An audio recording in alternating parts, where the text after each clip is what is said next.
মার্কিন যুক্তরাষ্ট্রে নবনির্বাচিত প্রেসিডেন্টের অভিষেক হতে যাচ্ছে 20 জানুয়ারি। সেই অভিষেক অনুষ্ঠানে বিশ্বের কারা কারা উপস্থিত থাকবেন তার একটি তালিকা তৈরি হয়েছে এবং তাদেরকে আমন্ত্রণ জানানো শুরু হয়েছে।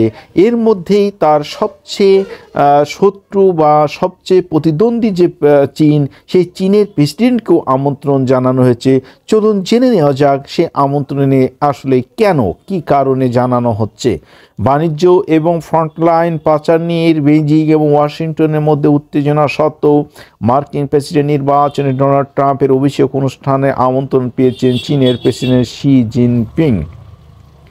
2025 সালে 20 জানুয়ারিতে আনুষ্ঠানিকভাবে যুক্তরাষ্ট্রের পরের মেয়াদের জন্য ক্ষমতা গ্রহণ করবেন ট্রাম্প। বার্তা সংস্থা রয়টার্সকে উদ্ধৃতি করে এই খবর দিয়েছে অনলাইন জিও নিউজ।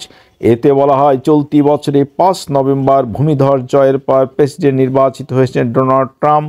যুক্তরাষ্ট্রের নিয়ম অনুসারে নভেম্বরের প্রেসিডেন্ট নির্বাচনের পরের বছর জানুয়ারি 20 তারিখে পরবর্তী 4 বছরের জন্য আনুষ্ঠানিকভাবে যাত্রা শুরু করবে নির্বাচিত প্রেসিডেন্ট। নিয়ম অনুযায়ী আগামী জানুয়ারি ক্ষমতায় বসতে যাচ্ছেন রিপাবলিকান নেতা ডোনাল্ড ট্রাম্প। নির্বাচিত হওয়ার পরপরই শি জিনপিংকে জানুয়ারির অভিষেক অনুষ্ঠানে আমন্ত্রণ জানিয়েছেন তিনি। তবে শি এই আমন্ত্রণ গ্রহণ করছেন কিনা সে বিষয়টি এখনও স্পষ্ট নয়। এ বিষয়ে তাৎক্ষণিকভাবে মন্তব্যের অনুরোধ ছাড়া দেয়নি ওয়াশিংটনের অবস্থিত চীনের দূতাবাস। তবে সম্প্রতি চীন শি জিনপিংয়ের সঙ্গে ট্রাম্পের যোগাযোগ হয়েছে বলে জানা গেছে।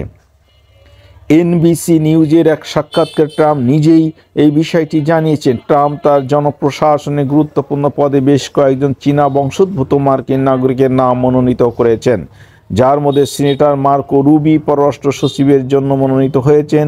ক্ষমতা গ্রহণের আগে চীনা পণ্যের উপর অতিরিক্ত 10% শুল্ক আরোপের ঘোষণা দিয়েছেন ট্রাম্প। বেইজিং যদি ভয়াবহ মাদকদ্রব্য ফেন্টানাইলের পাচার বন্ধের কোনো উদ্যোগ না নেয়, তাহলে অতিরিক্ত শুল্ক নীতির কবলে পড়বে বলে চীন এটাই বলেছেন ডোনাল্ড ট্রাম্প। এর আগে নির্বাচনী প্রচারণার সময় চীনা পণ্যের উপর 60% পর্যন্ত শুল্ক আরোপের হুমকি দিয়েছিলেন নবনির্বাচিত প্রেসিডেন্ট ট্রাম্প। তবে চীনা পণ্যের অতিরিক্ত শুল্ক বাস্তবায়িত হলে বিশ্বের শীর্ষ দুটি অর্থনীতিতে পারস্পরিক বাণিজ্য যুদ্ধে ত্বরান্বিত হবে বলে সতর্ক করেছেন বেইজিং।